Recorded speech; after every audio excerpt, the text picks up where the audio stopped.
Hey guys, Shaun Allen here. Happy 4th of July. It's America's Independence Day, and I hope you guys are having a great day. It's in the morning right now, morning hours. Right now I'm in the garden. Yes, welcome to the garden, by the way. Sorry if I look a little rugged today. I look like I'm Robinson Crusoe at the moment, but I'm outside here enjoying some fresh air. But I wanted to just do a little video for today. I might do another one, maybe two more today, depending on what I'm doing. And yeah, so this is the garden. Welcome. Bless this garden, obviously. This is actually my dad's garden. And I do actually have a section dedicated to myself, and we'll get to that in a little bit. This is our bean plant. You may notice that there are some beans on here, but unfortunately those have not been picked off because they're a little rotten right now. But we actually did get a bunch of beans. I would say we got a lot, like maybe 100 beans off of this plant. So we did actually get a lot of beans off of this, but these grew very, very, very quickly. We got some squash here. These are our citrus trees here. We got grapefruit, lemon, and orange. We actually have an orange tree right behind me here, and I'll get to this in a second because something else is growing in this orange tree that will surprise you. Over here we have our tomato plant. Yes, we actually have a ton of tomatoes. Look at those tomatoes there. We have yellow zucchini here. Unfortunately, that's not doing so great. Look at those tomatoes right there. Oh my goodness. Let you guys know ahead of time, or you probably have already know this, I'm not a big fan of tomatoes. I can actually eat tomato sauce, but not raw tomatoes. Even if it's cooked, my gag reflexes just kick in almost immediately. But, I mean, I can eat pizza, I can eat spaghetti, but other than that, I just can't eat raw tomato like what you get on a burger, because it's just so bitter to me. I don't know why. It's the seasoning that is in the tomato sauce that I actually am, comfortable with. It's just raw tomato. Here we have some chard. We actually have a lot of chard growing right now. It doesn't look like much right now because it's looks like it might be a little bit withered, but we're going to water the plants a little bit. But we've actually gotten a lot of chard. We actually had a bunch of chard to actually have some for dinner. We've actually had a number of chard dinners lately. And we got lettuce growing over here. The lettuce is a little overgrown, but we just pick off the leaves. We got more lettuce here. We got romaine. We got some cherry tomatoes there. There's some new chard plants growing right over there. We got some new squash plants over here. And what else we got? We got some onions over here. We used to have potatoes, but unfortunately those didn't do so well. Got strawberries here. Now we're going to move into my section here. These are boysenberry plants that I believe Dad transplanted these, but I actually transplanted a whole ton of these. I'd say I have probably maybe 8 to 10 boysenberry plants out here, and they're growing in these gigantic black containers. And if you guys don't know the story behind the boysenberry, it was created by a guy by the name of Rudolph Boysen, and he crossed 3 different berries to create the boysenberry: the raspberry, the blackberry, and the loganberry. The blackberry gives the boysenberry its nice black, and maybe the whoa, that was one of those metallic bugs. No, goodness. Is that a bumblebee? Oh my gosh, that's a bumblebee. But anyways, if you've ever seen a boysenberry, they are big and thick. The red kind of blackish tint is from the blackberry and boysenberry, and the reason why it's so long is because of the loganberry. So yeah, and plus, if you ever see a boysenberry plant, you'll notice that there are no thorns on it. Now, we actually do have a couple blackberry vines over here, and I'm trying to remember where they were. Here they are. You'll notice that those are, they have thorns right there. Now, I think we do have a raspberry plant, and I can tell the difference because that blackberry vine, it doesn't have the red tint in the thorns. If it has a red tint, that means it's raspberry.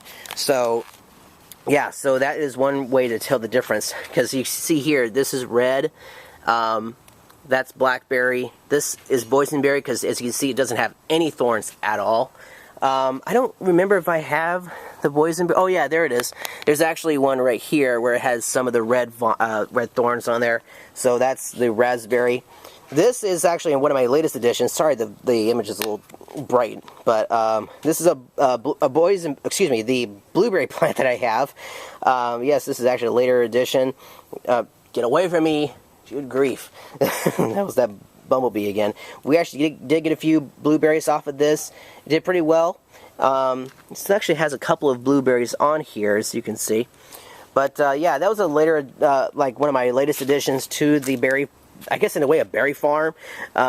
So yeah, that's pretty cool. Now this is Diatomaceous Earth. Some person that claimed to be a gardener said that, oh, diatomaceous earth can actually help. No, it didn't. It was a joke. Over here to my right is a gigantic grapevine.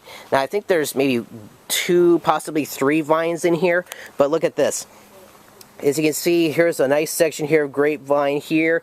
It grows all the way into our bougainvillea plant here. But then look at this. It travels into our orange tree, and look right up there. Yes, folks, we have grapes growing in our orange tree. So now I guess in a way this is our grape/orange tree. So it's up there. There are grapes up there. That's not the only cluster. There's one there. I don't know if you can see that, but they're right in that little hole there. There's some more there.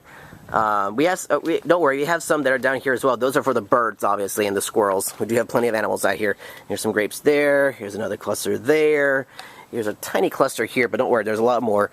There's some more there. There's a ton growing right there.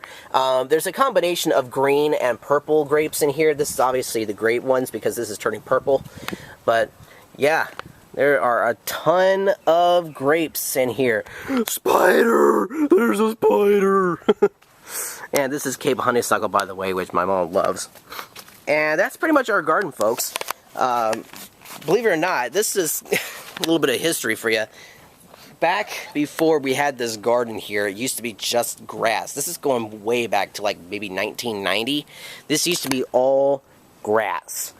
Just flat grass. There used to be a big lemon tree right where the shed is right now. Not anymore because we had to take it out. My dad used to love that lemon tree because it was huge. But we had to take that one out. Ow, I got a bug on me.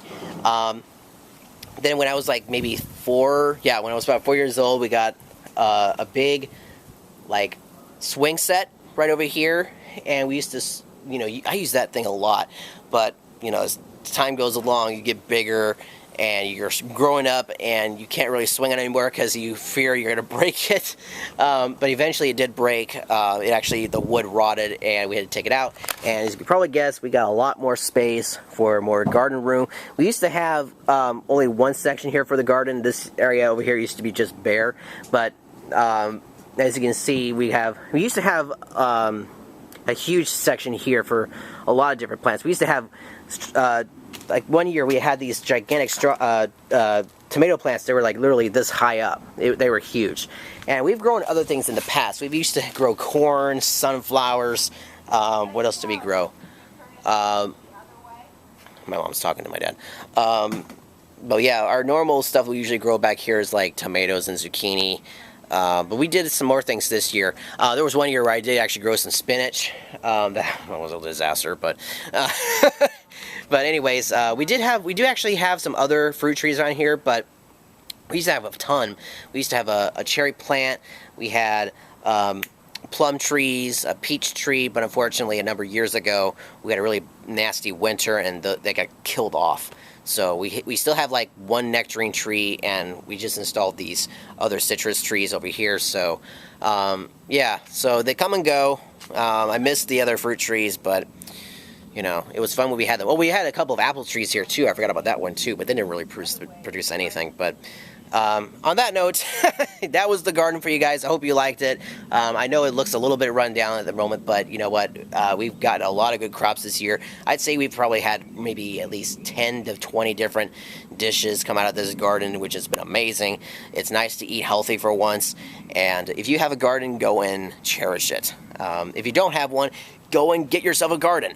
So, all right. On that note, you guys, thank you so much for watching. If you liked the video, please be sure to hit the thumbs up button, favorite the video, share your friends, and of course, subscribe to my channel, the Disneyland Video Series. I don't know if I'll be doing another video today. Well, of course I'll be doing another one later today, but I don't know if I'll be doing one or two more after this, but again, I'm actually recording this on July 4th, so you guys know that I'm actually doing this on July 4th. Hope you guys are having a great day. Get ready to grill some burgers and hot dogs because yeah, that's what you do on the 4th. And that's pretty much it. Alright, see you guys next time here on the Disneyland Video Series, and I hope your day was a magical one. Bye-bye!